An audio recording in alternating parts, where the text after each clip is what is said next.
ஆண்டவரும் இரட்சகருமாகிய இயேசு கிறிஸ்துவின் நாமத்தினால நான் வாழ்த்தி வரவேற்கிறேன்.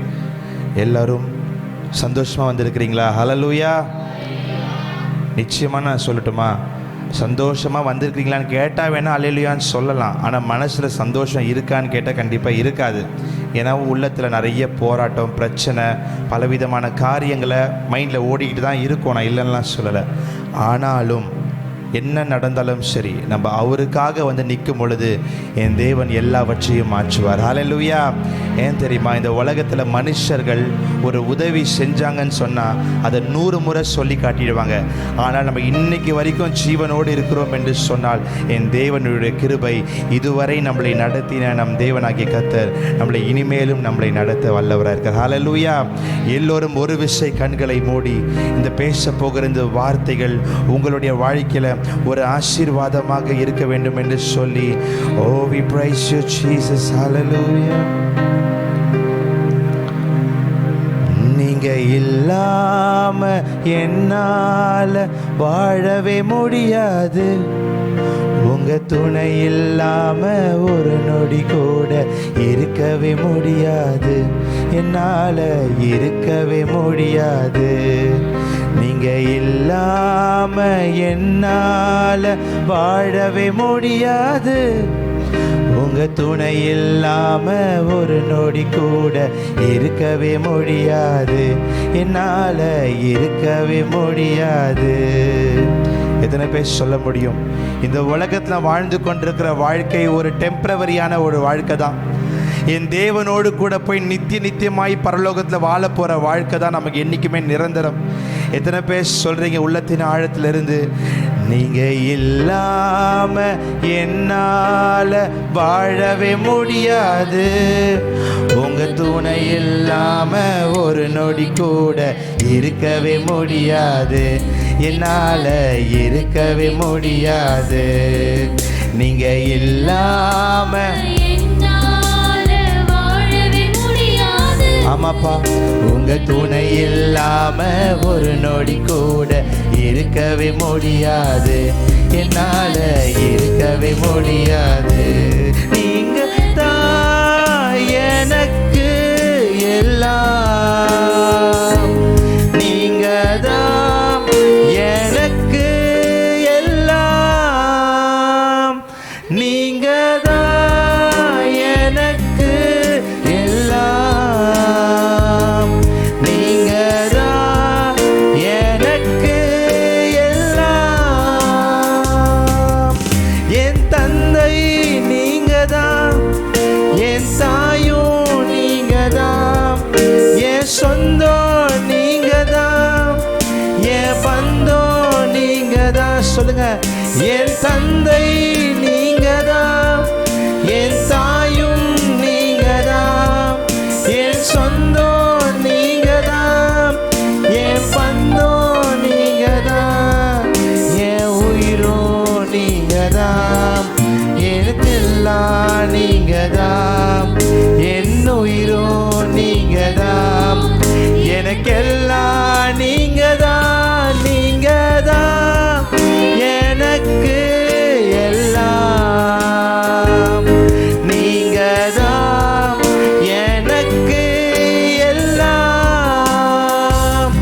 நீங்க தான் எனக்கு எல்லாம், நீங்க தான் எனக்கு எல்லாம். சேர்ந்து ஒரே குரலாக, நீங்க தான் எனக்கு. இந்த உலகத்துல எனக்கு எல்லாமே நீங்க தான்ப்பா.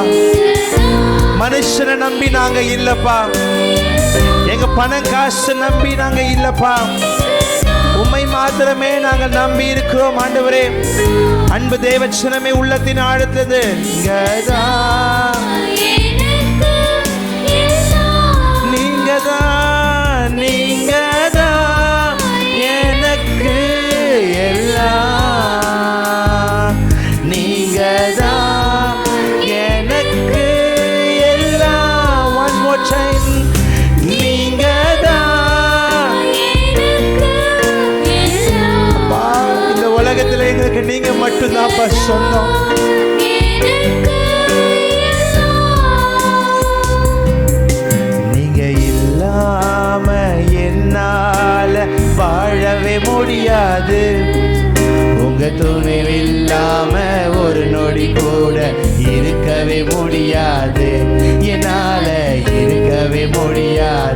சொல்லுங்க.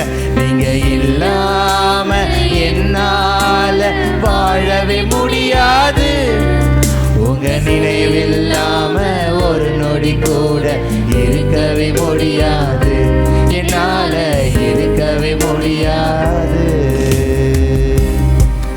இந்த உலகத்துலப்பா எங்களுக்கு என்று நிரந்தரமான ஒரு உறவு நீங்க மட்டும்தான்ப்பா. நிரந்தரமான ஒரு சொத்து எங்களுக்கு நீங்க மட்டும்தான்ப்பா. மனுஷங்க எத்தனையோ சூழ்நிலை எங்களோடு கூட இருப்பேன் என்று சொல்லி எங்களை நட்டாந்திரல் எங்களை கைவிட்டு போயிருக்கிறாங்க ஆண்டவரே. ஆனால் என் தேவன் இதுவரை எங்களை நடத்தினவர், இனிமேலும் நீர் எங்களை நடத்துவீர் என்று சொல்லி விசுவாசிக்கிறவங்க 2 கையையும் என் தேவனுக்கு நேராக தட்டி, என் தேவன் நீங்க மட்டும்தான் எங்களுக்கு எல்லாமே, இந்த உலகத்தில் எங்களுக்கு நீங்க மட்டும்தான்ப்பா. மனுஷனை காட்டிலும் அப்பா உமக்கு ஸ்தோத்திரம், உண்மையே நாங்கள் விசுவாசிக்கிறோம் ஆண்டவரே. எங்களுக்கு எல்லாமுமா இருக்கிற எங்கள் கர்த்தர் எங்களுக்கு நீங்க மட்டும் ஆண்டவரே. நீங்க இருப்பீர்கள் என்று சொன்னா எங்க வாழ்க்கையில் எப்பேற்பட்ட சூழ்நிலைகள் வந்தாலும் சரி, என் தேவன் அவைகளை ஆசீர்வாதமாய் கடக்க செய்வார். ஒரே விசை கண்களை மூடி என்னோடு கூட சேர்ந்து, நீங்க இல்லாம என்னால வாழவே முடியாது, உங்க நினைவில்லாம ஒரு நொடி கூட இருக்கவே முடியாது, என்னால இருக்கவே. உங்க சத்தங்கள் கேட்கட்டும். நீங்க இல்லாம வாழவே முடியாது, உங்க நினைவில்லாம ஒரு நொடி கூட இருக்கவே முடியாது, என்னால இருக்கவே முடியாது. நீங்க தான் எனக்கு எல்லாம், நீங்க தான் எனக்கு எல்லாம், நீங்க தான் எனக்கு எல்லாம், நீங்க தான் எனக்கு. உள்ளத்தின் ஆழத்தை அந்த அன்பை உணர்ந்து, நீங்க தான். Oh, we love you Jesus. தான் எனக்கு. ஓ, நீங்க பாடுறது எவ்வளவு அழகா இருக்கு பாருங்களேன். நீங்க தான். Yes, we praise you daddy. எனக்கு எல்லாம். நீங்க மட்டும்தான்ப்பா இந்த உலகத்துல நிரந்தரம். நீங்க மட்டும்தான்ப்பா இந்த உலகத்துல எங்களுக்கு என்னைக்குமே நிரந்தரம். உம்மையே நம்பி நாங்கள் வந்திருக்கிறோம் அப்பா. உம்மை முழு மனதாய் விசுவாசித்து வந்திருக்கிறோம் அப்பா. எங்களுடைய வாழ்க்கையில் என்ன தேவை என்று சொல்லி நீங்கள் அறிஞ்சிருக்கிறீங்க. அந்த காரியங்கள் நிச்சயமாகவே என் தேவன் எங்களை ஆசீர்வதித்து எங்களுக்காக பரத்திலிருந்து என் தேவன் எங்களுக்கு ஒத்தாசையை அனுப்பி எங்களுடைய காரியங்களை வாய்க்க பண்ணுகிற தேவன். இதுவரை நம்மளை கண்ணின் மணி போல பாதுகாத்த தேவனுக்கு நன்றி உள்ள இருதயத்தோடு நல்ல தலைக்கு மேலே கையை தட்டி அப்பாவுக்கு நன்றி என்று செலுத்துங்க. இந்த நாளில் கூட என் தேவனுக்கு நன்றி செலுத்தும் பொழுது என் தேவன் நிச்சயமாகவே உங்களுடைய வாழ்க்கையில் காரியங்களை வாய்க்க பண்ணுவார். ஹல்லேலூயா, ஹல்லேலூயா. நீங்கள் எதுக்காக எதிர்பார்த்து, என்ன காரியங்களை எதிர்பார்த்து இங்கே வந்து உட்கார்ந்து கொண்டிருக்கிறீங்களோ அந்த காரியங்களை என் தேவன் நிச்சயமாகவே நிறைவேற்றுவார். ஹல்லேலூயா. வாசிப்போம். 2 தீமோத்தேயின் புஸ்தகம் 3ஆம் அதிகாரம் 8வது வசனம். 2 தீமோத்தேயு 3ஆம் அதிகாரம் 8ஆம் வசனம். மோசேக்கு எதிர்த்து நின்றது போல இவர்களும் சத்தியத்திற்கு எதிர்த்து நிற்கிறார்கள். இவர்கள் துர்புத்தி உள்ள மனுஷர்கள், விசுவாச விஷயத்தில் பரீட்சைக்கு நில்லாதவர்கள். கவனிங்க, விசுவாசம் என்றாலே ஒரு கடினமான ஒரு ஓட்டம்தான். ஏன் என்று சொன்னால், நான் ஆல்ரெடி முதல் ஒரு நாளில் பேசும்போது கூட சொல்லியிருக்கேன், நம்ம பக்கத்தில் இப்போ இயேசுநாதர் நிற்கிறாருன்னு சொன்னால் நம்ம நம்ப முடியுமா? முடியாது. ஏன்னா நம்ம பார்க்கல. அப்போ கண்ணால் பார்க்காத ஒரு விஷயத்தை நம்புறதுன்றது கொஞ்சம் கடினமான காரியம்தான். அப்போ இந்த விசுவாசம் என்றால் இல்லாத காரியத்தை இருக்கிறது போல நினச்சிக்கணும். அல்லேலூயா. உங்கள் கண்ணில் பார்க்காத ஒரு விஷயத்தை இருக்குது என்று சொல்லி நம்புறது தான் விசுவாசம். அல்லேலூயா. ஒரு இல்லாத விஷயத்தை நம்ப முடியாது. நம்ம எதுவாக இருந்தாலும் எப்படி, நீ முதல்ல காட்டு, அப்புறமா நான் நம்புகிறேன். அல்லேலூயா. நம்ம என்ன பண்ணுவோம், எதனா ஒரு விஷயம் கேட்டால் முதல்ல நீ காட்டு என் கண்ணில், அப்போ தான் நான் நம்புவேன். இதுதான் இந்த உலகம். ஆனால் இந்த கிறிஸ்துவ வாழ்க்கையை பொறுத்த வரைக்கும் விசுவாசம் என்றால் என்ன சொன்னால், நீங்கள் பார்க்காத ஒரு விஷயத்தை, கண்ணில் பார்க்காத ஒரு விஷயத்தை இருக்குது என்று சொல்லி நம்புறது தான் இந்த விசுவாசம்.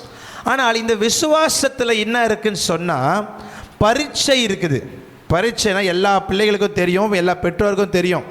இன்றைக்கி ஒரு ஸ்கூலில் நீங்கள் 7th படிக்கிறீங்க, 8th படிக்கிறீங்க, 9th படிக்கிறீங்க, ஏதோ ஒரு வகுப்பு படிக்கிறீங்க சொன்னால், ஒரு வகுப்புலேருந்து அடுத்த வகுப்பு போகிறதுக்கு என்ன இருக்குது, நமக்கு எக்ஸாம், பரீட்சை.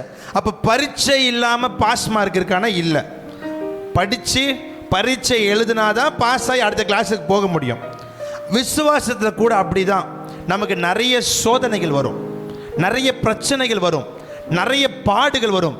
இதெல்லாம் வரும் பொழுது இதை நம்ம தாண்டணும். ஹல்லேலூயா. இந்த விசுவாச இந்த ஓட்டத்தில் பிரச்சனைகள், உபத்திரவங்கள், பாடுகள் வரும்பொழுது இவைகளை நீங்கள் தாண்டும் பொழுது தான் ஆண்டவர் என்ன பண்ணுவாராம், பரவாயில்ல என் பிள்ளை பிரச்சனை வந்தால் கூட என்ன பண்ணிடுச்சு, உறுதியாக நின்றுடுச்சுன்னு சொல்லிட்டு நம்மளை பாஸ் ஆக்குவார். ஹல்லேலூயா. ஏன்னா நீங்கள் எந்த ஒரு காரியமாக எடுத்துக்கோங்களேன், உங்கள் வேலையை கூட எடுத்துக்கோங்களேன், வேலையில் ஒரு உயர்வு வேணும்னு சொன்னால் அதுக்குன்னு சில நிபந்தனைகள்லாம் இருக்குது. எடுத்த உடனே டேரெக்டாக எல்லாராலையும் பெருசாகிட முடியாது, டேரெக்டாக எல்லாராலையும் எடுத்த உடனே அப்படி லட்சக்கணக்கில் சம்பாதிச்சிட முடியாது. படிப்படியாக தான் ஒரு மனுஷனுடைய உயர்வு வரும். எத்தனை பேர் சரவணா ஸ்டோர் போயிருக்கீங்க? கண்டிப்பாக யாருமே போகாமல் இருக்க மாட்டீங்க. ஹல்லேலூயா. சரவணா ஸ்டோர் போயிருக்கிறீங்களா? கண்டிப்பாக போயிருப்பீங்க, சரவணா ஸ்டோர் பார்த்துருப்பீங்க. இந்த சரவணா ஸ்டோர் ஆரம்பிக்கிறதுக்கு முன்னாடி, அதெல்லாம் இன்றைக்கி தான் ஒரு சரவணா ஸ்டோர் தான் ஒரு பெரிய சாம்ராஜ்யமே. ஆனால் அந்த சரவணா ஸ்டோர், அந்த அண்ணாச்சி இருக்கார் பார்த்தீங்களா, அவர் யாருன்னு சொன்னால், சைக்கிளில் பாத்திரங்களை கொண்டு போய் விற்றவர். அவர் சட்டி, குண்டான், டேக்ஸான்றதெல்லாம் இந்த பாத்திரங்களை கொண்டு போயிட்டு வீடு வீடாக சைக்கிளில் கொண்டு போய் விற்றவர். செல்வரத்னம்ன்றதான் இந்த அண்ணாச்சி. நாளடைவில் கொஞ்சம் கொஞ்சமாக பிஸ்னஸ் அப்படியே வளர அவர் என்ன பண்ணார்னா, அப்படியே ஒரு கடையை போட ஆரம்பித்தார். ரோட்டில் ஒரு கடையை போட்டு அவர் என்ன பண்ண ஆரம்பித்தாரா, இந்த பாத்திரங்களை விற்க ஆரம்பித்தார். அப்படியே கொஞ்சம் கொஞ்சமாக பாத்திரங்களை விற்றதுக்கப்புறமா, கொஞ்சம் பணம் சேர்ந்ததுக்கப்புறமா அவர் என்ன பண்ணார், இந்த ஜவுளியில் இறங்கினார், துணி கடையில். அதுக்கப்புறமா தான் அப்படியே கொஞ்சம் கொஞ்சமாக தான். எடுத்த உடனே இன்றைக்கி அவ்வளோ பெரிய சரவணா ஸ்டோர் வந்துருச்சுன்னா வரல. சைக்கிளில் ஆரம்ப கட்ட காலத்தில் சைக்கிளில் போயிட்டு அவர் வீடு வீடாக போய் பாத்திரத்தை கொண்டு போய் விற்றதுனால தான் இன்றைக்கி அவ்வளோ பெரிய சாம்ராஜ்யம். ஒரு உலகத்தான் முன்னேறுவதற்காக அவ்வளோ காரியங்களை செய்ய முடியும்னு சொன்னால், நம்ம கூட பரலோகம் போகிறதுக்கு ஏதோ சபைக்கு வந்தால் போதுமா? இல்லை ஒரு நாளைக்கு இந்த கேலண்டர் இருக்குது, கேலண்டரில் ஒவ்வொரு நாளைக்கும் ஒவ்வொரு வசனம் இருக்குது, அந்த வசனத்தை படித்தா போதுமா? இல்லை டிவியை ஆன் பண்ணிவிட்டு பாட்டு கேட்டால், நம்ம பிளஸ்ஸிங் டிவியோ ஏஞ்சல் டிவியோ ஏதோ ஒரு டிவி ஆன் பண்ணி டெய்லி சாமி பாட்டு நான் கேட்பேன், கேட்டால் போதுமா? இதெல்லாம் கேட்டால் நீங்கள் பரலோகம் போயிட முடியுமா? முடியாதா? சொல்ல மாட்டீங்களே. முடியாது. ஏனென்று சொன்னால், இதெல்லாமே நம்மளுடைய தேவைக்காக நம்ம சபைக்கு வரோங்க. நமக்கு ஒரு தேவை இருக்குது, சபைக்கு உட்கார்ந்துருக்குறோம். இன்றைக்கி நமக்கு ஒரு தேவை இருக்குது, நம்ம ஜெபிக்கிறோம். யோசிச்சு பாருங்க, நமக்கு இன்றைக்கி ஒரு தேவை இல்லைன்னு சொன்னால் நம்ம இன்றைக்கி சபையில் உட்காந்துருக்கவே மாட்டோம். ஏன் தெரியுமா? பிஸி, எனக்கு டைமே கிடையாது, எனக்கு நேரமே இல்லைன்றதான சூழ்நிலை தான் இன்றைக்கி உலக மனுஷன்லாம் ஓடிக்கொண்டிருக்கிறாங்க. ஆனால் நமக்கு தேவை இல்லை என்று சொன்னால் இன்றைக்கி சபையில் இன்றைக்கி யாருமே உட்கார்ந்துருக்கவே மாட்டீங்க. குடும்பத்தில் பிரச்சனை, கடன் பாரம், சமாதானம் இல்லை, கணவன் பின்மாற்றம், நிறைய காரியங்களை குறித்து பாரத்தினால தான் இன்றைக்கி சபையில் உட்கார்ந்துருக்குறோம். இதுவே நல்ல அன்பான கணவன், குழந்தைங்க கீழ்ப்படுகிற நல்ல குழந்தைங்க, வீட்டில் சொந்த வீடு, வெளியில் ஒரு காரு, 2 வண்டி, பேங்க்கில் ஒரு 10 லட்ச ரூபாய் இல்லை ஒரு 1 கோடி ரூபாய்னு வச்சுப்போமே, பேங்க்கில் உங்கள் அக்கௌண்ட்டில் சேவிங். ஆண்டவரை தேடுவோமா? யோசிச்சு பாருங்க. கண்டிப்பாக தேடவே மாட்டோம். ஏன்னா எல்லாமே இருக்கே. அப்படி எல்லாமே இருக்குன்னும் போது யாருமே கடவுளை தேட மாட்டாங்க. 2 பேர் தான் கடவுளை தேடுறது. ஒன்று இல்லையே என்று சொல்லி தேடுறவனும், இன்னொருத்தன் எல்லாமே இருந்து எனக்கு நிம்மதியே இல்லைன்றவனும் தேடுவான். ஹல்லேலூயா. இந்த 2 கேட்டகரி தான். ஆனால் நம்ம இந்த 2 கேட்டகரியிலும் போயிடக்கூடாது. ஹல்லேலூயா. என்ன நடந்தாலும் சரி, என் ஆண்டவரை எக்காலத்திலும் நான் ஸ்தோத்தரிப்பேன். ஹல்லேலூயா. அதான் தாவீது சொல்றாரு, நான் எக்காலத்திலும் கர்த்தரை ஸ்தோத்தரிப்பேன், அவருடைய துதி எப்பொழுதும் என்னும் நாவில் இருக்கும். இதுதான் முக்கியம். பணம் இருந்தா ஆண்டவரை துதிப்பேன், கஷ்டம் இருந்தா ஆண்டவரை துதிப்பேன், எனக்கு வியாதி வந்தா துதிப்பேன், எனக்கு குணமாயிடுச்சுன்னா துதிப்பேன். No, anything can happen. whatever happens in your life, உங்க வாழ்க்கையில என்ன நடந்தாலும் சரி, ஒண்ணே ஒண்ணு மறந்துடாதீங்க, கர்த்தரை எப்பொழுதும் தொழுது கொள்ளணும். ஹல்லேலூயா. கர்த்தரை எப்பொழுதும் ஸ்தோத்தரிக்கணும். இதுதான் கிறிஸ்தவங்க பண்ற ஒரு தப்பே. எல்லாமே கிடைச்சதுக்கு அப்புறமா ஆண்டவரை மறந்துடுறது, இல்லைன்னும் போது ஆண்டவரை தேடி வர்றது, அது கர்த்தர் விரும்பவே இல்லைங்க. ஒன்றும் இல்லாத நிலவரத்தில் நீங்க இருக்கும் பொழுதுதான் நம்மளை அவர் தேடி வந்தாரு. ஹல்லேலூயா. பாவத்திலையும் சாபத்திலையும் சிற்றின்பத்திலையும் மோகத்திலையும் வாழ்ந்த நம்மளை தேடி தான் என் ஆண்டவர் வந்தாரு. ஹல்லேலூயா. அவர் பாவியை ரட்சிக்க தாங்க அவர் வந்தாரு. ஆல்ரெடி இருக்கிற கிறிஸ்தவனுக்காக வரல, பரிசேயருக்காக அவர் வரல. ஆண்டவர் வந்தது யாருக்காக தெரியுமா? உங்களுக்காகவும் எனக்காகவும். ஹல்லேலூயா. நம்ம பாவத்துக்காகங்க. யோசிச்சு பாருங்க, பாவத்தை பாராத சுத்த கண்ணன் சொல்லி பைபிளில் போட்டிருக்கு. அப்பனா அவர் பாவத்தையே பார்த்தது கிடையாதான். அப்பேற்பட்ட தெய்வம் பாவி என்று ஏன் தெரியுமா அடிக்கப்பட்டாரு? நம்ம செஞ்ச பாவத்துக்காக. ஹல்லேலூயா. நான்லாம் இப்படி தான் சொல்லுவேன், ஏன் பாவத்துக்காக. ஹல்லேலூயா. நம்ம செஞ்ச அக்கிரமத்துக்காக, நம்ம செஞ்ச அநியாயத்துக்காக, பாவத்தையே பார்க்காத ஒரு தகப்பன் நமக்காக அடிக்கப்பட்டார். ஹல்லேலூயா. ஏதோ இந்த சிலுவை நாட்கள், ஏதோ லென் டேஸ், ஏதோ ஃபாஸ்டிங் இருக்கிறோம் அப்படிலாம் கிடையாது. இந்த சிலுவை நாட்கள் தியானிக்கிறது நல்லது தான். ஆனால் என் தேவன் இந்த சிலுவைக்கு போனாரு. ஆனால் அந்த சிலுவையில் போய் என் தேவன் உயிரோடு எழும்பிட்டாரு. நம்ம தேவன் செத்த தெய்வம் கிடையாதுங்க, நம்ம தேவன் உயிர் தெழுந்த தேவன். ஹல்லேலூயா. யோசிச்சு பாருங்க, ஒரு மனுஷன் செத்துட்டான்னு சொன்னா அதோட முடிஞ்சு போச்சு அவன் கதை. இப்போ லாசருவை என்ன பண்ணாருன்னு சொன்ன ஆண்டவர், மரித்து போன லாசருவை 4வது நாள் என்ன பண்ணார் ஆண்டவர் இயேசு என்ன பண்ணாரு? உயிரோட எழுப்பினாரு. நான் கேட்குறேன், அந்த லாசரு உயிரோட எழுப்பினது உண்மைதான். மறுபடியுமா லாசரு மரிக்கவே இல்லையா? மரிச்சிட்டாரு. கொஞ்சம் வருஷம் வாழ்ந்திருப்பாரு, செத்துட்டாரு. உள்ளே கொண்டு போய் கல்லறையில் வச்சுட்டாங்க. 3 நாள் ஆயிடுச்சு. 4வது நாள் தான் இயேசுநாதர் வந்து லாசருவே வெளியவான்னு சொல்றாரு. மரித்து செத்து போய் சீலையில் சுத்தப்பட்ட லாசரு உயிரோட எந்திரிச்சு வந்தாரு. செத்து போய் ஒருத்தர் ஏஞ்சி வந்துட்டார், உண்மைதான். ஆனால் மறுபடியுமா லாசரு மரிக்கவே இல்லையான்னு கேட்ட நான் சொல்கிறேன், லாசரு கொஞ்ச நாள் உயிரோடு இருந்ததுக்கு அப்புறமா என்ன பண்ணிட்டாரு?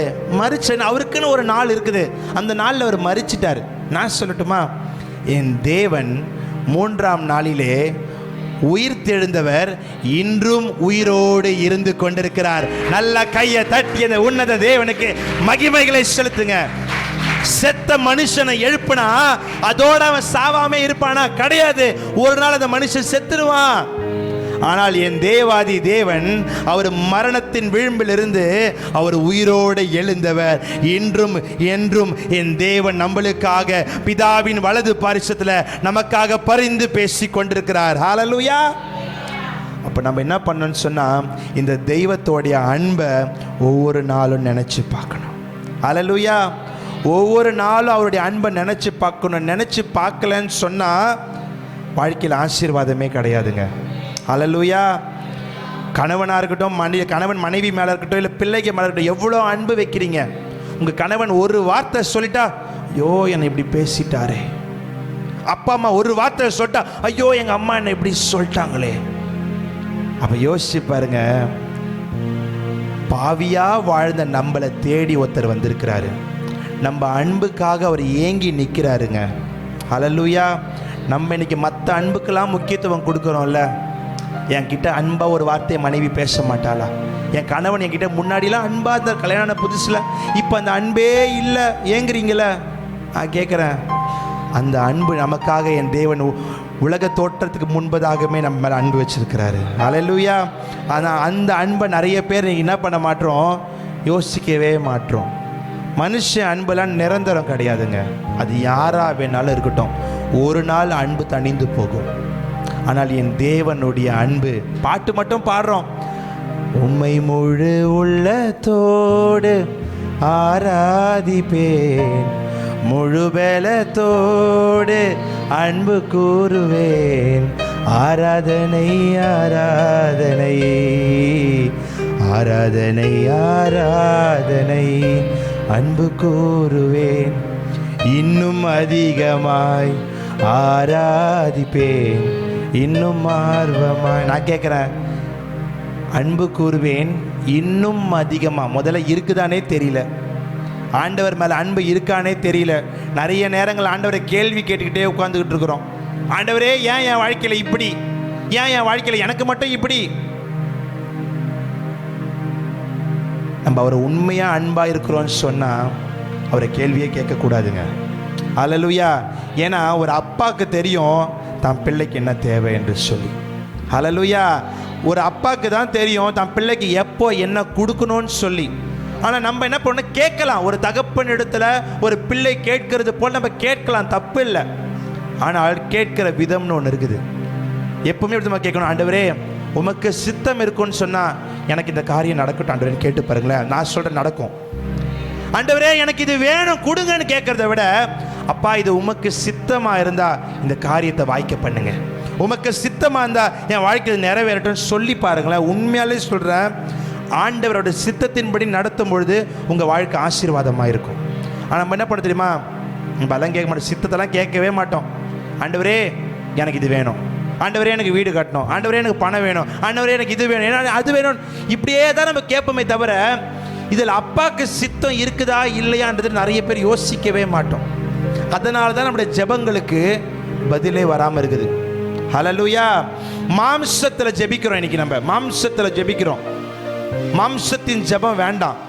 பிதா கிட்ட கேளுங்க, ஆண்டவரே உங்கள் சித்தம் என்னவோ என் வாழ்க்கையில் நிறைவேறட்டும், உங்கள் சித்தம் என்னவோ என் வாழ்க்கையில் அது நடக்கட்டும் ஆண்டவரேன்னு சொல்லி அவர் கையில் விட்டு பாருங்களேன். நான் சொல்லிட்டா அவர் பெஸ்ட்டாக கொடுப்பாருங்க. ஹல்லேலூயா. உலகத்தை சொல்லுவோம் பார்த்தீங்களா, லேட்டாக கிடைச்சாலும் லேட்டஸ்ட்டாக கிடைக்கும்ட்டு. ஏசப்பா லேட்டஸ்ட்லாம் கிடையாது, அவர் எது கொடுத்தாலும் பெஸ்ட்டாக கொடுப்பாரு. ஹல்லேலூயா. அப்பேற்பட்ட தெய்வத்தை வணங்கி இருக்கிறோம். அப்போ நம்ம என்ன பண்ணணும்னு சொன்னால், பிரச்சனைகள் போராட்டங்கள் உபத்திரவங்களை பார்த்து ஒரு நாளும் கலங்கி போகாதீங்க. ஏன் தெரியுமா, உலகத்தை ஜெயித்தவர் நம்மளோடு கூட இருக்கிறார். ஹல்லேலூயா. அப்போது இந்த உலகத்தின் போராட்டங்கள், இந்த உலகத்தின் பிரச்சனைகளை குறித்து நீங்கள் ஒரு நாளும் கவலைப்பட்டு போகாதபடிக்கு என் தேவன் பேரில் நீங்கள் என்னவா இருக்கணும்னு சொன்னால் விசுவாசமாக இருக்கணும். இந்த விசுவாச ஓட்டத்தில் தான் பரீட்சை வரும். எப்படி பரீட்சைகள் வரும் என்று சொன்னால், வாசியுங்கள் அப்போஸ்தலர் நடபடிகள் 28ஆம் அதிகாரம்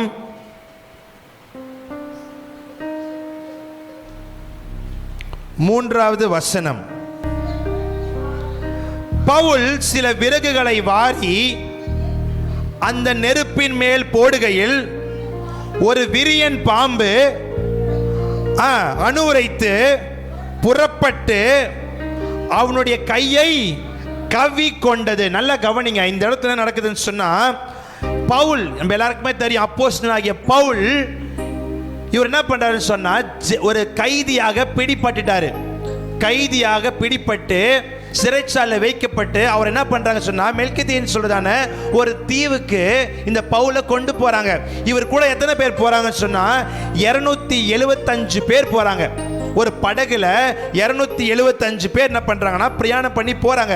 பிரயாணம் பண்றதுக்கு முன்னாடியே பவுல் சொல்றாரு நூற்றுக்கு அதிபதியை பார்த்து, எனக்கு இன்னமோ இன்னைக்கு இந்த பிரயாணம் சரிப்பட்டு வரல, எனக்கு என்னமோ இது வேணான்னு தோணுதுன்னு சொல்லும் பொழுது அவங்க கூட இருக்கிறவங்க யாருமே கேட்க மாட்டாங்க. ஏன் கேட்க மாட்டாங்கன்னு சொன்னா, பவுல் யாரா போயிட்டு இருக்கிறாருங்க? இல்ல, பவுல் யாரா போயிட்டு இருக்கிறாருங்க?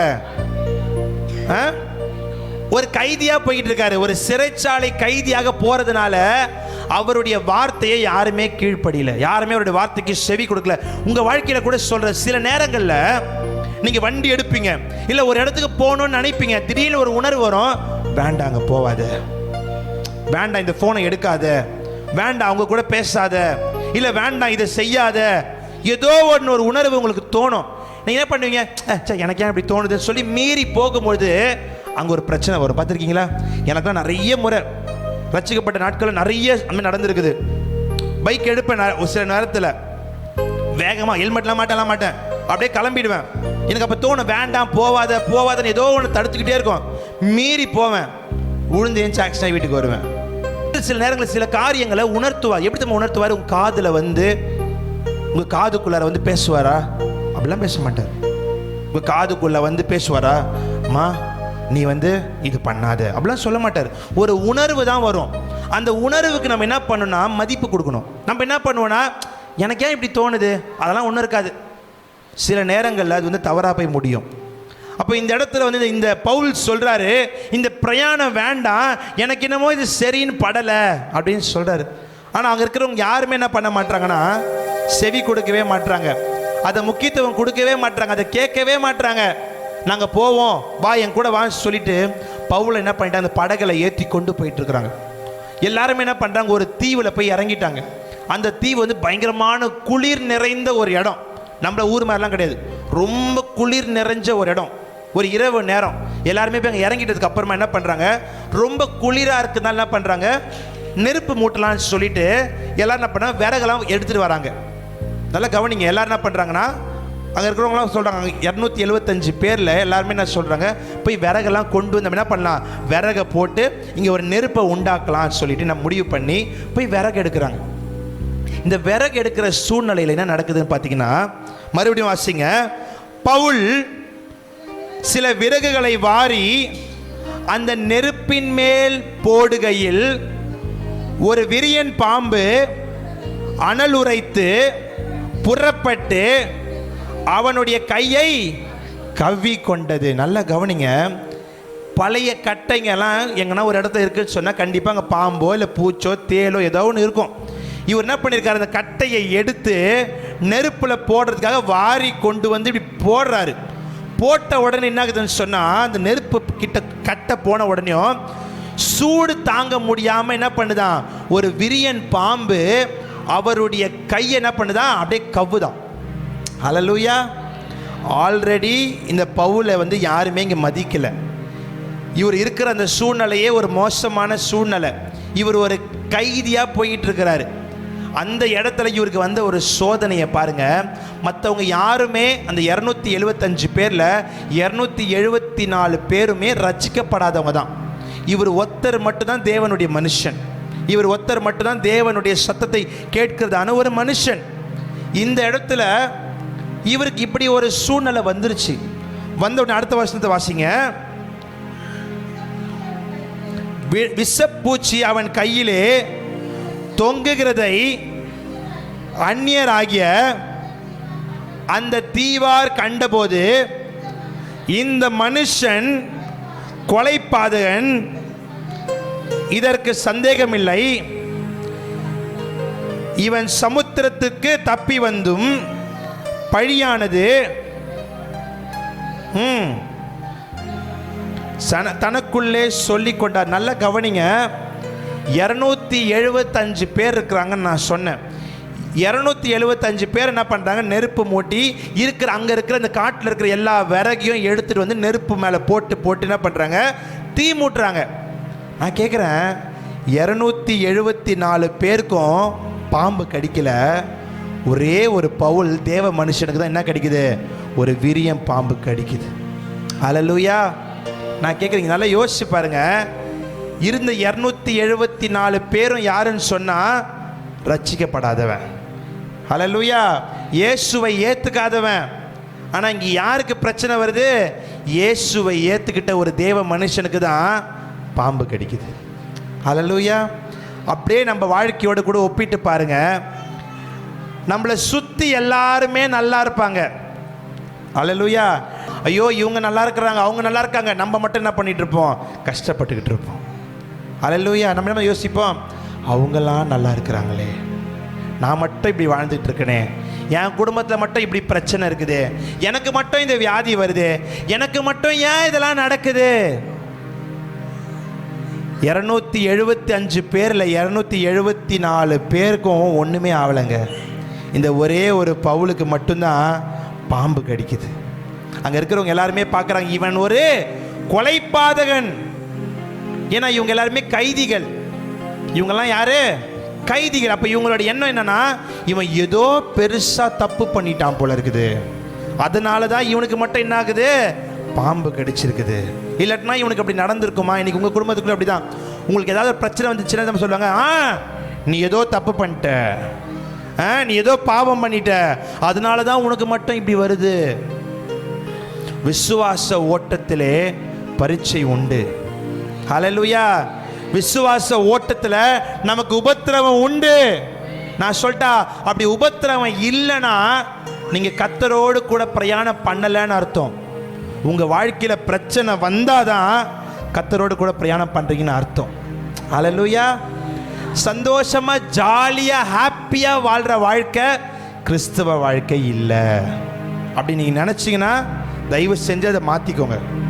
அப்படியே ஜாலியாக இருக்கிற வாழ்க்கை கிறிஸ்தவ வாழ்க்கை கிடையாது. கஷ்டமான பாடு மத்தியில் வாழ்கிற வாழ்க்கை தான் கிறிஸ்தவ வாழ்க்கை. ஹல்லேலூயா. யோசிச்சு பாருங்க, பைபிள் எல்லாருக்குமே தெரியும். ஷாத்ராக், மேஷாக், ஆபேத்நேகோ, இந்த 3 பேர், இந்த 3 வாலிபர்களும் ராஜா என்ன பண்றாரு, ஒரு பொற்சிலையை செஞ்சு வைக்கிறாரு. செஞ்சுட்டு என்ன சொல்றாரு, நேபுகாத் நேச்சர் சொல்றாரு, இந்த பொற்சிலை என்ன பண்ணுங்க, எல்லா ஜனங்களும் வணங்கணும்னு சொல்றாரு. அவருடைய பொற்சிலையை செஞ்சு வச்சுட்டு இந்த சிலைக்கு முன்னாடி எல்லாரும் தாழ விழுந்து பணிந்து கொள்ளுங்கன்னு சொல்றாரு, ராஜாவுடைய கட்டளை. ஆனால் இந்த 3 வாலிபர்கள் மட்டும், ஷாத்ராக், மேஷாக், ஆபேத்நேகோ மட்டும் என்ன சொல்றாங்க, நீ என்ன வேணாலும் சொல்லு, நாங்க இந்த சிலையை வணங்க மாட்டோம் அப்படின்னு சொன்ன உடனே ராஜா சொல்றாரு, நீ வணங்கலன்னு சொன்னா உன்னை தூக்கிட்டு போயிட்டு நான் அக்கினி நெருப்பில் போட்டுடுவேன்னு சொல்றாரு. யாரு? தேசத்தினுடைய ராஜா. இந்த வாலிபர்கள் சொல்றாங்க, நீ என்னை தூக்கின்னு போய் அக்கினியில் போட்டாலும் எனக்கு கவலை கிடையாது, நீ வணங்கி வச்ச பொற்சிலையை நான் வணங்க மாட்டேன். ஒருவேளை இன்னைக்கு ஒரு 4-5 பேர் உள்ளார நுழைஞ்சிட்டாங்கன்னு வச்சுக்கோங்களேன், சபைக்குள்ளார பெரிய பெரிய துப்பாக்கியோட இல்லை பெரிய பெரிய கத்தியோட உங்கள் கழுத்தில் வைக்கிறாங்க அந்த கத்தியை. இப்போ ஏசுநாதரை மறுதலி இல்லைன்னு சொன்னால் உன்னை அறுத்துருவேன். யோசிச்சு பாருங்க, நம்ம என்ன பண்ணுவோம்? ஐயோயோயோ, நம்ம இப்போவே நான் மறுதலிச்சு என்னை விட்டுரு, நான் ஓடிடுறேன்னுவோம். கண்டிப்பாக சொல்லுவீங்களா? இல்லை பரவாயில்ல, என் கழுத்தை அறுத்தாலும் பரவாயில்ல, நான் மறுதலிக்க மாட்டேன்னு சொல்கிறீங்களா? நீங்களாம் கொடுக்க ரியாக்ஷன் பார்த்தா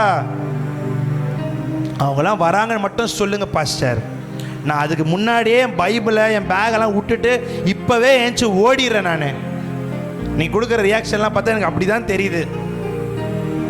யோசிச்சு பாருங்க, நம்ம கழுத்தில் ஒரு கத்தியை வந்து வச்சு இப்போ நீ ஏசுநாதரை மறுதலிக்கிறேன்னு சொன்னால் இப்போவே நான் உங்களை கொண்டுடுவேன்னு சொன்னால் நம்ம என்ன பண்ணுவோம்? பயந்துருவோம். ஆனால் இந்த இடத்துல இந்த 3 வாலிபர்கள், அவ்வளோ பெரிய ராஜா சொல்றாரு, தேசத்தில் இருக்கிற எல்லாரும் வந்து நின்றுட்டாங்க, எல்லாரும் வணங்குறதுக்கு ரெடி ஆயிட்டாங்க. ஆனால் இந்த 3 வாலிபர்கள் தான், ஷாத்ராக், மேஷாக், ஆபேத்நேகோ மட்டும் சொல்றாங்க, நீ என்னை கொன்னு போட்டா கூட கவலை கிடையாது, நான் என்ன பண்ண மாட்டேன், இந்த சிலையை வணங்க மாட்டேன்னு சொல்றாங்க. ராஜாக்கு பயங்கர கோவம் வந்துருச்சு. கோவம் வந்தோடனே ராஜா என்ன பண்றாரு, இந்த ஷாத்ராக், மேஷாக், ஆபேத்நேகோ கொண்டு போயிட்டு அக்கினி ஜுவாலையில் போடுறது முன்னாடி என்ன பண்ணுறாருன்னா, ஆல்ரெடி அக்கினி ஒரு செங்கல் சூழலாம் பார்த்துருக்கீங்களா? கண்டிப்பாக பார்த்துருப்பீங்க. பயங்கர நெருப்பு, செங்கலை வேக வைக்கிறதுக்கு அவ்வளோ நெருப்பு மூட்டுவாங்க. அதை காட்டிலும் பயங்கரமாக இருக்கிறது அக்கினி ஜுவாலை. இவங்களை தூக்கி போடுறதுக்கு முன்னாடி ராஜா சொல்கிறாரு, இவனுங்க என்னை வணங்க மாட்டேன்னு சொல்லிட்டாங்களே, நீ என்ன பண்ணு, இருந்த நெருப்பை காட்டிலும் 7 மடங்கு நெருப்பை கூட்டுடான்ட்டார். ஆல்ரெடி நெருப்பு கதை கதை கதைன்னு எரிஞ்சுக்கிட்டு இருக்குது, ஆல்ரெடி பயங்கரமாக கொழுந்து விட்டு நெருப்பு எரியுது. இவனுங்க இந்த சிலையை வணங்க மாட்டேன்னு சொன்ன உடனேயும் ராஜாக்கு கோபம் வந்து ராஜா சொல்றாரு, ஆல்ரெடி எரிஞ்சிட்டு இருக்கிற நெருப்பை விட இன்னும் 7 மடங்கு கூட்டு அப்படின்னு சொல்லிட்டு இந்த ஷாத்ராக், மேஷாக், ஆபேத்நேகோ தூக்கி என்ன பண்றாங்க, இந்த அக்கினி ஜுவாலையில தூக்கி போடுறாங்க. ஹல்லேலூயா. அக்கினி ஜுவாலையில தூக்கி போடுறாங்க. போட்ட உடனே என்ன நடக்குதுன்னு சொன்னா, ஷாத்ராக், மேஷாக், ஆபேத்நேகோ இந்த 3 பேரை தூக்கி 7 மடங்கு நெருப்பை கூட்டி உள்ளார தூக்கி போட்டாங்க. போட்ட கொஞ்ச நேரத்தில் அந்த நெருப்பை எட்டி பார்க்குறான், நம்ம தூக்கி போட்டது 3 பேர் தானடா, 4வதா ஒரு ஆள் தெரிகிறாரேன்னு பார்க்குறான். இதில் முக்கியமான காரியம் என்னன்னா, ஒருத்த கொண்டு போய் இந்த 3 பேரையும் தூக்கி போட்டான் பார்த்தீங்களா, தூக்கி போட்டவனே எரிஞ்சு செத்துட்டான். இந்த 3 பேரையும் கொண்டு வந்து ஒரு வேலைக்காரன், ராஜாவோட வேலைக்காரன் தூக்கி போட்டான் பாருங்க. தூக்கி போட்டவனே இந்த அனல் தாங்க முடியாம எரிஞ்சு செத்துட்டான். இந்த 3 பேரும் உள்ள விழுந்துட்டாங்க. ராஜா பார்க்குறாரு, வெளியில இருந்து அந்த இதில் பார்க்குறாரு. பார்க்கும்போது சாத்ராக், மேஷாக், ஆபேத்நேகோ 3 பேர் தானே தூக்கி போட்டோம்.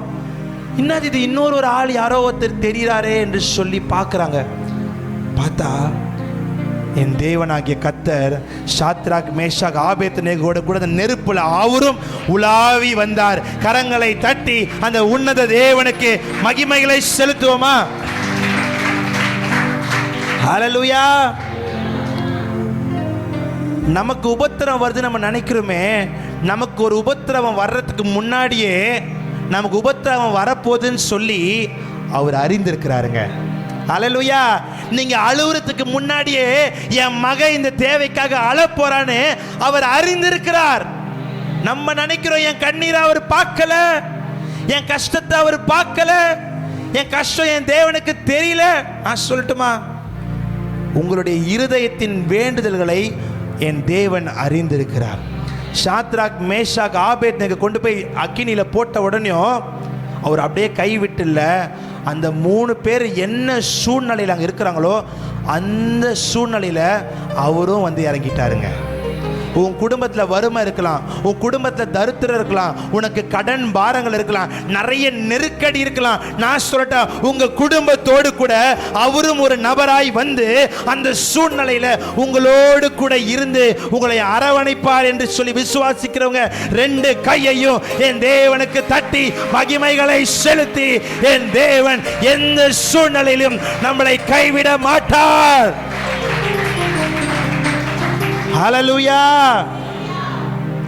அப்புறம் ஏங்க நம்ம கலங்கிட்டு இருக்கோம்? அப்புறம் எங்க சூழ்நிலையை பார்த்து பயந்துகிட்டு இருக்கிறோம்?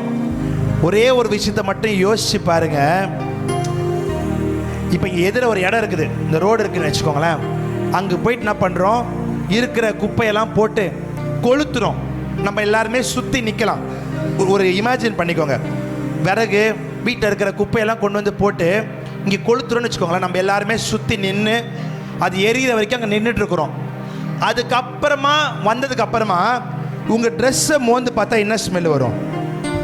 என்ன ஸ்மெல் வரும்? கண்டிப்பாக புகை ஸ்மெல் வருமா வராதா? கண்டிப்பாக நிச்சயமாக வருங்க. ஹல்லேலூயா. நீங்கள் ஒரு நெருப்பு பக்கத்தில் எங்கன்னா ஒரு ஸ்மெல் வர இடத்துல நீங்கள் இருந்துட்டு வந்து உங்கள் ட்ரெஸ்ஸை மோந்து பாருங்கள், அந்த புகை ஸ்மெல்லு வரும். ஹல்லேலூயா. நான் சொல்லிட்டா, இந்த சாத்ராக், மேஷாக், ஆபேத்நேகோவை அக்கினிலேருந்து தூக்கி வெளியில் கொண்டு வராங்க. அவங்க மேலே அந்த புகை ஸ்மெல்லு கூட வராத அளவுக்கு என் தேவன் பாதுகாத்திருக்கிறார். 7 மடங்கு கூட்டப்பட்ட அக்கினியில 4ஆவதாய் ஒருத்தர் இறங்கி அக்கினி ஜுவாலையின் மத்தியில உலாவி அவர்களை பாதுகாத்த என் தேவனாகிய கர்த்தர் இன்றும் ஜீவிக்கிறார். ஹல்லேலூயா.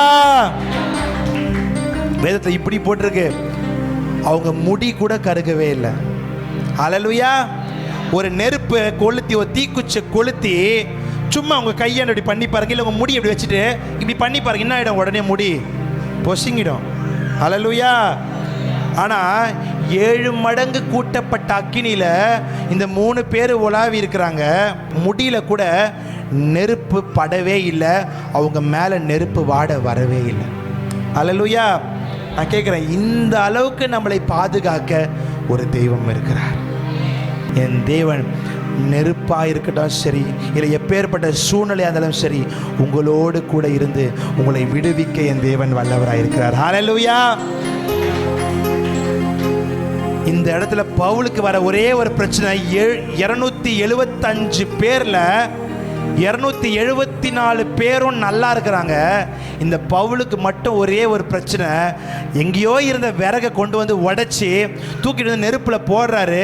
போட்ட சூழ்நிலையில் அந்த விறகுல ஒட்டிக்கிட்டு இருந்த ஒரு விரியன் பாம்பு அவருடைய கையை கடிச்சிருச்சு. ஹல்லேலூயா. நீங்கள் கேட்கலாம், அத்தனை பேர் 274 பேரில் ஒருத்தனுக்கு கூட பாம்பு கடிக்கல, ஒரே ஒரு தேவ மனுஷன் பவுலுக்கு மட்டும் பாம்பு கடிச்சிது. அப்போ யோசிச்சு பாருங்க, உங்களுக்கு ஏன் பிரச்சனை வராது? உங்களுக்கு ஏன் போராட்டம் வராது? நமக்கு பிரச்சனைகள் தேடி வரதான் செய்யும், நமக்கு போராட்டங்கள் தேடி வரதான் செய்யும். ஏன் தெரியுமா? இந்த விசுவாச வாழ்க்கையில் நமக்கு தேவன் சில பரீட்சைகளை அனுமதிப்பார். ஆமென்.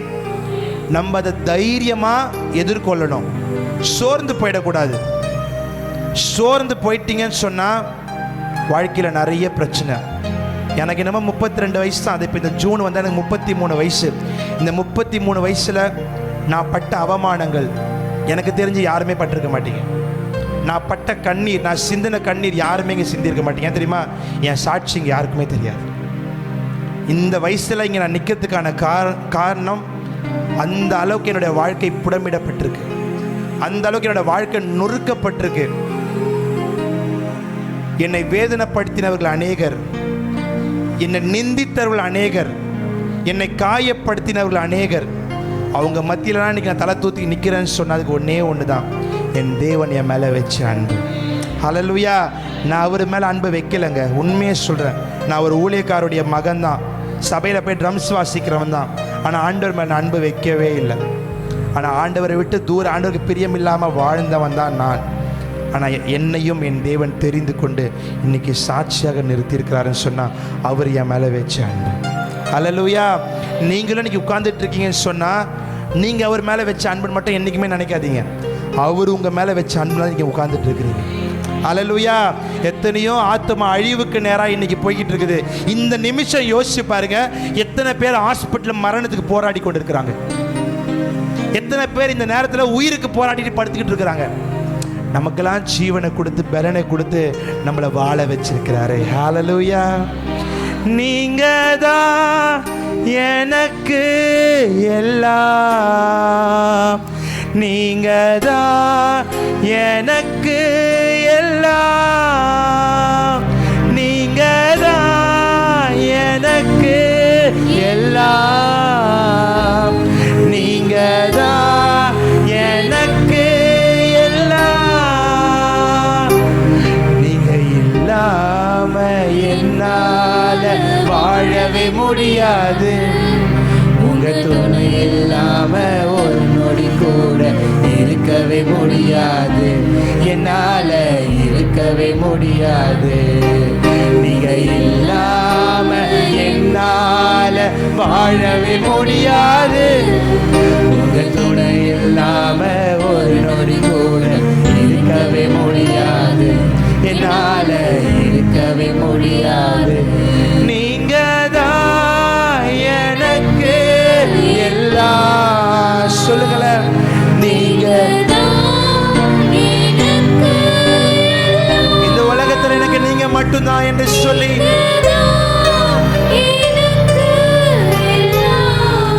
எஸ் டாடி, நீங்க தான் எனக்கு எல்லாம். ஹல்லேலூயா. அவர் மட்டும்தாங்க நமக்கு என்னைக்குமே நிரந்தரம். அவர் இல்லைன்னு சொன்னால் இன்னைக்கு இந்த நாளில் நம்ம உயிரோட இங்கே உட்கார்ந்துருக்கவே முடியாது. யோசிச்சு பாருங்க.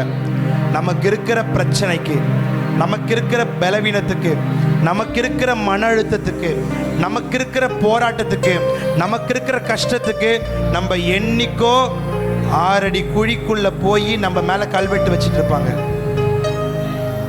ஹல்லேலூயா. ஏன் என்னால் சொல்ல முடியும், 2010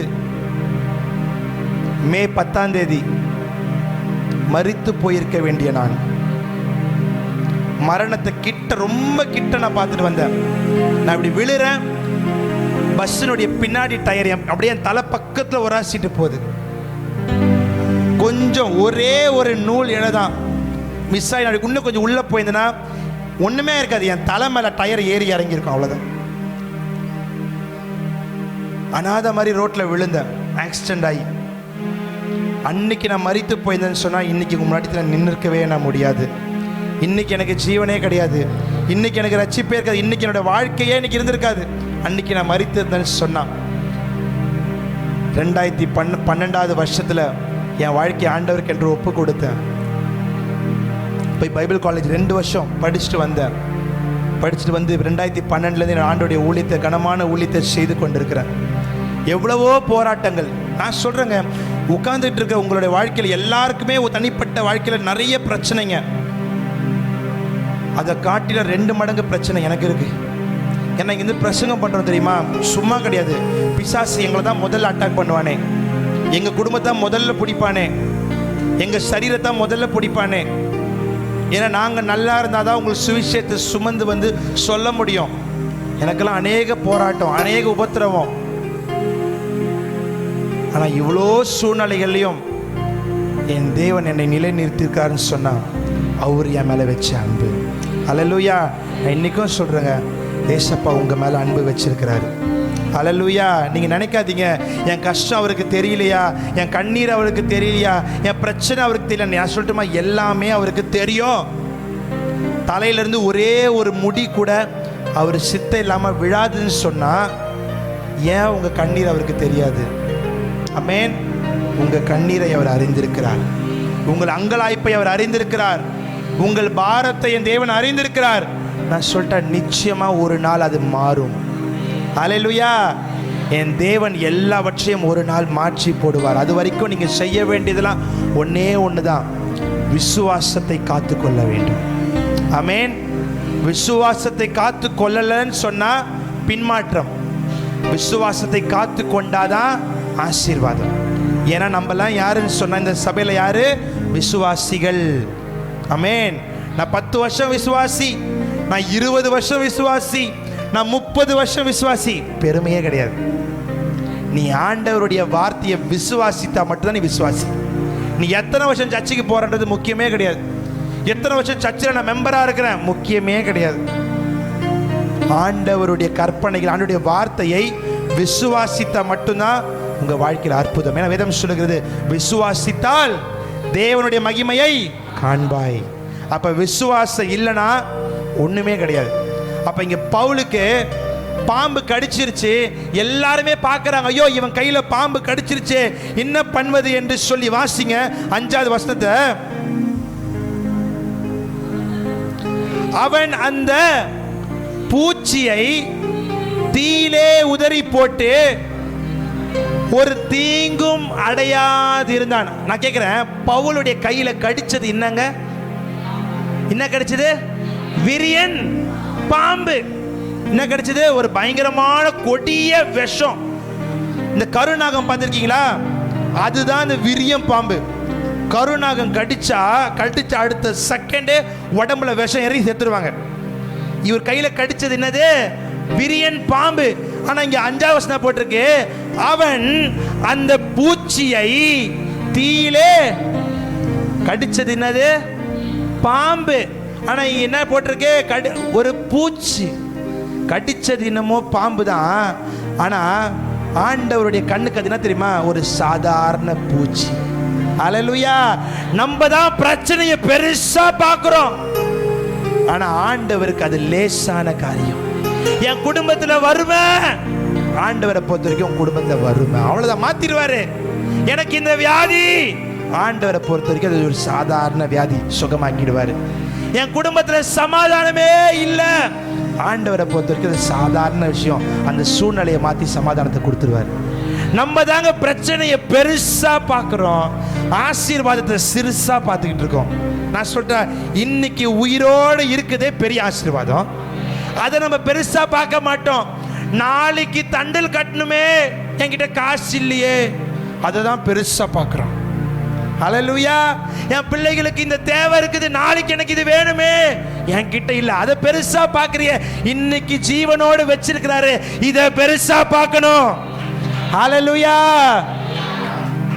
பிரச்சனைகளை பெருசா பார்த்துக்கிட்டு ஆண்டவர் கொடுத்த ஆசீர்வாதத்தை சிறுசா பார்க்கிறது என்னைக்கு உங்க வாழ்க்கையில மாறுதோ அன்னைக்கு தாங்க என் தேவன் உங்களுடைய வாழ்க்கையில பெருத்த ஆசீர்வாதங்களை கட்டளையிடுவார்.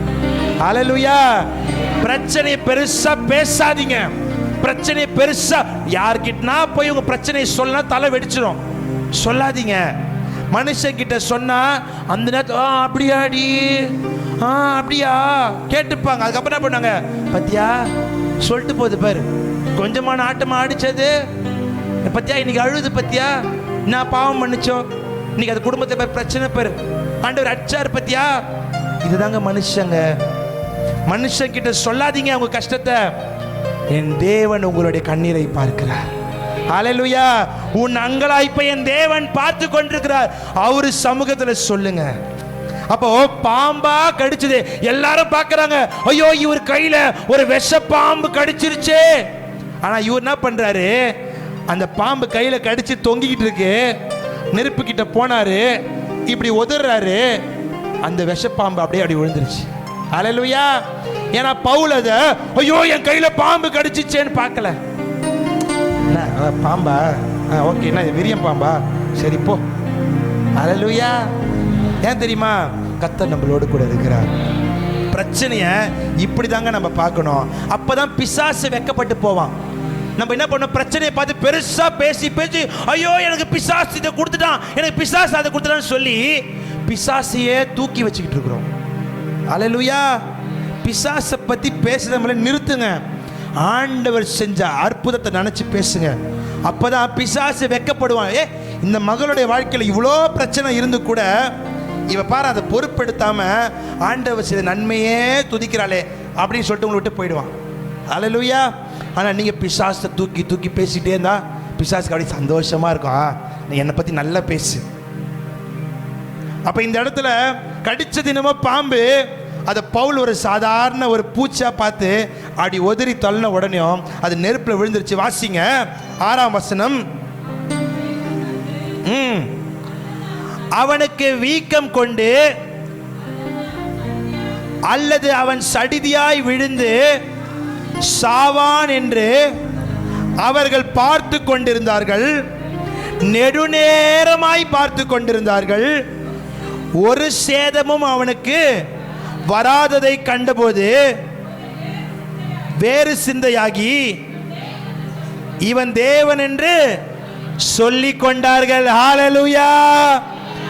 முதல்ல என்ன தெரியுமா நினைச்சாங்க, இவன் ஒரு பாவி, இவன் ஒரு மோசமானவன் நினைச்ச ஜனங்கள் 274 பேர்ல 275ஆவதா ஒரு நபர் இருந்தாரு. அவர் தான் இந்த பவுல். போய் விறகு கொண்டு வந்து சாதாரணமா நெருப்பு எரிக்கிறதுக்காக விறக பொறுக்கி கொண்டு வந்து நெருப்புல போட்டாரு. போட்ட 274 பேருக்கும் ஒண்ணுமே ஆகல. இந்த பவுலுக்கு மட்டும்தான் ஒரு கையில விரியம் பாம்பு கடிக்குது. கடிச்சதை அவர் பொறுப்பெடுத்தவே இல்லை, அதை பெருசா பார்க்கவே இல்லை, அந்த பிரச்சனையை அவர் மைண்ட்ல எடுத்துக்கவே இல்லை. அவர் பாட்டுன்னு சாதாரணமா அப்படி ஒதறிட்டு அவர் பாட்டுன்னு போயிட்டாரு. எவமெல்லாம் அங்க இருந்து ஐயோ இவன் பாவி, இவன் ஒரு கொலைபாதகன், இவன் கையில மட்டும் பாம்பு கடிச்சிருக்கு, நமக்கெல்லாம் ஒண்ணுமே ஆகல, ஆனா அவன் கையில மட்டும் கடிச்சிருக்கு, அப்பனா இவன் பாவின்னு எந்த ஜனங்கள்லாம் பேசினாங்களோ சுத்தி இருந்து, இப்ப அதே ஜனங்கள் சொல்றாங்க கடிச்ச தினமோ வெறியம் பாம்பு, அவர் கை கூட வீங்கல, அவர் மயங்கியும் விழல, அவருக்கு ஒண்ணுமே ஆகல என்று சொல்லி இவன் தேவனுடைய மனுஷன் என்று சொல்லி அவர்கள் ஒப்புக்கொண்டார்கள். ஹல்லேலூயா. இன்னைக்கு உங்களை சுத்தி இருக்கிறவங்க நீங்க எப்போ கீழே விழுவீங்கன்னு பார்த்துக்கிட்டு இருக்காங்க, எப்போ நீங்க நாசமா போவீங்கன்னு பார்த்துக்கிட்டு இருக்காங்க, எப்போ உங்க குடும்பம் அழிஞ்சு போகும்னு பார்த்துக்கிட்டு இருக்காங்க. ஆனா அவங்களுக்கு நீங்க சாட்சியா நிற்கணும்னு சொன்னா இந்த விசுவாசத்தை காத்து கொள்ளணும். ஹல்லேலூயா. இந்த விசுவாசத்தை நீ காத்து கொள்வாய் என்று சொன்னால் தேவன் உங்க வாழ்க்கையில அற்புதம் செய்வார். ஹல்லேலூயா. சத்தம் பத்தலையே. யாரெல்லாம் இவரை பார்த்து இவன் வந்து ஒரு பாவி, இவன் ஒரு அசுத்தன், இவன் இப்படிப்பட்டவன் அப்படிப்பட்டவன், இவன் ஒரு கொலைபாதகன் சொன்னாங்களோ அதே ஜனங்க வாயால இவர் ஒரு தேவ மனுஷன் என்று சொல்லும்படியா என் தேவன் கிருபை செய்தார். ஹல்லேலூயா. நான் இன்னைக்கு சொல்றேங்க, உங்க குடும்பத்துக்கு விரோதமாக உங்களுக்கு விரோதமாக யாரெல்லாம் பேசுறாங்களோ அவங்க வாயெல்லாம் என் தேவன் அடைப்பார். ஹல்லேலூயா. யாரெல்லாம் உங்க குடும்பத்துக்கு விரோதமாக உங்களை பார்த்து ஏளனமாக பேசுறாங்களோ, உங்களை பார்த்து நகைக்கிறாங்களோ, அவங்களுடைய வாய்களை என் தேவன் யாரெல்லாம் உங்களை பேசுறாங்களோ அவங்க எல்லாருமே உங்களுக்கு நேராக இருக்குதான சூழ்நிலை என் தேவன் மாற்றி உங்களுக்கு சாதகமாக என் தேவன் மாற்றி போடுவார். ஹல்லேலூயா. அதுக்கு நீங்க செய்ய வேண்டியதுல என்னது? விசுவாசத்தை காத்து கொள்ளணும். ஆமென். விசுவாசத்தை மட்டும் விட்டுடாதீங்க. விசுவாசத்தை விட்டீங்கன்னு சொன்னால் எல்லாமே முடிஞ்சிருச்சு. எவ்வளோ பெரிய பிரச்சனை வந்தாலும் சரி, எவ்வளோ பெரிய போராட்டம், நான் சொல்லட்டுமா, மரணத்துக்கு ஏதுவான சாவுக்கு நானும் இப்படிதான் யோசிப்பேன், செத்தாலும் ஆண்டவருக்காக சாவலாம். நான் சொல்லிட்டேன், மனுஷனுக்காக நீங்கள் செத்தீங்கன்னா ஒரு பிரயோஜனமும் கிடையாது.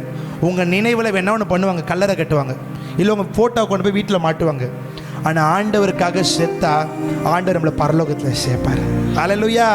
உண்மையாலுமே சொல்கிறேன், நாலு ஆண்டவர் ஜெபிக்கும் போது, ஆண்டவரே நான் சாகிறது உமக்காக சாவனாப்பா. அல்லேலூயா. ஏன் தெரியுமா, இன்றைக்கி நம்ம வாழ்ந்துட்டு இருக்கிற வாழ்க்கை அவர் போட்ட பிச்சை. அவர் மட்டும் இல்லைன்னு சொன்னால் இன்றைக்கி நம்ம உயிரோடு இருக்கவே மாட்டோம். ஹல்லேலூயா. இந்த ஜீவனை கொடுத்தவர் என் தேவன். எல்லாரும் இருக்கிற இடங்கள் முழங்கால் படிட்டு கண்களை மூடி என் தேவனுக்கு நன்றி செலுத்தி ஹல்லேலூயா, ஹல்லேலூயா. நம் இயேசு நல்லவர், ஒருபோதும் கைவிடா, ஒரு நாளும் விலகிடா. நம் இயேசு நல்லவர், ஒருபோதும் கைவிடா, ஒரு நாளும் விலகிடா. எங்களை விட்டு விலகாத தேவனே, உமக்கு நாங்கள் நன்றி செலுத்துகிறோம். அப்பா, விசுவாசத்தை காத்துக்கொள்ள என் தேவன் எங்களுக்கு கிருபை செய்வீராக. இதுவரைக்கும் நாங்கள் விசுவாசத்தில் குறைந்து போயிருக்கலாம், விசுவாசத்தில் துவண்டு போயிருக்கலாம். ஆனால் என் தேவன் ஆண்டவரே, நாங்கள் இந்த வார்த்தையை கேட்டதுக்கு அப்புறமா எங்களுடைய விசுவாசத்தில் ஒரு நாளும் துவண்டு போகாதபடி, எங்களுடைய விசுவாசத்தில் இந்த பரீட்சையில் நாங்கள் பாஸ் பண்ண, இந்த பரீட்சையில் வெற்றி எடுக்க என் தேவன் எங்களுக்கு கிருபை செய்வீராக. அப்பா, வந்த ஒவ்வொரு மக்களுக்காக செபிக்கிற ஆண்டவரே, யார் யார் என்னென்ன தேவைகளோடு வந்தீங்க, அமர்ந்து முட்டி போட்டு கொண்டிருக்கிறார்களோ, நின்று கொண்டிருக்கிறார்களோ, அவர்களுக்காக நான் செபிக்கிற ஆண்டவரே, என் தேவன் அவர்களை ஆசீர்வதிப்பீராக, குடும்பங்களை ஆசீர்வதிப்பீராக, சூழ்நிலைகளை மாற்றுவீராக, என்னுடைய கண்ணீர்களை மாற்றுவீராக, அங்கலாய்ப்பை மாற்றுவீராக. அப்பா, இந்த குடும்பத்திற்கான எல்லா தரித்திரங்களை மாற்றுவீராக, கடன் பாரங்களை மாற்றுவீராக. என் தேவன் ஆண்டவரே, என்னுடைய உள்ளங்களுக்குள்ளும் என்னுடைய இல்லங்களுக்குள்ளும் ஒரு ஆசீர்வாதம் இதோ இந்த ராத்திரி வேளையில் கடந்து வருவதாக ஆண்டவரே. என் தேவன் ஆண்டவரே, எங்கள் பிள்ளைகளை ஆசீர்வதிங்க, ஒவ்வொரு தாய்மார் ஆசீர்வதிங்க, ஒவ்வொரு தகப்பன்மார் ஆசீர்வதிங்க, ஒவ்வொரு தம்பி தங்கச்சி ஆசீர்வதிங்க, அக்காமார்களை ஆசீர்வதிங்க. என் தேவன் ஒவ்வொருத்தருடைய கண்ணீரை என் தேவன் கேட்டருளி இதோ என் தேவன் ஆண்டவரே, அற்புதத்தை இவங்க வாழ்க்கையில் செய்து என் தேவன் பெரிய காரியங்களை செய்வீராக ஆண்டவரே. என் தேவனுடைய விலையேற பெற்ற கரத்தில் நாங்கள் ஒப்படைக்கிறோம். இவ்வளோ நேரம் ஆரம்பம் முதல் முடிவு வரை உம்முடைய பிரசன்னம் எங்களை வழிநடத்தினதுக்காக உமக்கு நாங்கள் நன்றி செலுத்துகிறோம் ஆண்டவரே. எங்களுடைய விசுவாசத்தை காத்துக்கொள்ள நீர் கற்றுக் கொடுத்த இந்த காரியத்துக்காக ஜெபிக்கிறோம் ஆண்டவரே. எங்களுடைய வாழ்க்கையில் இந்த விசுவாசமானது நிலைத்திருக்க என் தேவன் கிருபை செய்வீராக. நீர் நல்லவர், நீர் வல்லவர், நீரே சமாதானத்திற்கும், நீரே கனத்திற்கும், நீரே மகிமைக்கும் பாத்திரர். ஒவ்வொருத்தரையும் என் தேவன் பேர் பேராக, குடும்பம் குடும்பமாக ஆசீர்வதிப்பீராக. நிறைவான ஆசீர்வாதம் இவருடைய சிரசின் மேல தங்குவதாக. என் தேவன் பெரிய காரியங்களை செய்யுங்க. எல்லா துதி, எல்லா கனம், எல்லா மகிமையும் உங்களுக்கே செலுத்துகிறோம். இயேசு மூலம் ஜெபம் கேளும் எங்கள் ஜீவனுள்ள நல்ல பிதாவே. எல்லாம் சேர்ந்து சொல்லலாமா? என் ஆத்துமாவே என் முழலமே பரிசுத்த நாமத்தை ஸ்தோத்திரி. என் ஆத்துமாவே கர்த்தரை ஸ்தோத்திரி. கர்த்தர் செய்த சகல உபகாரங்களையும் மறவாதே. ஆமேன், ஆமேன். நம்முடைய கர்த்தராகிய இயேசு கிறிஸ்து கிருபையும் தேவனுடைய அன்பும் பரிசுத்த ஆவியானவருடைய அன்பின் ஐக்கியமும் இன்றும் என்றும் சதா காலங்களில் நம்மளோடு கூட இருப்பதாக. ஆமேன், ஆமேன்.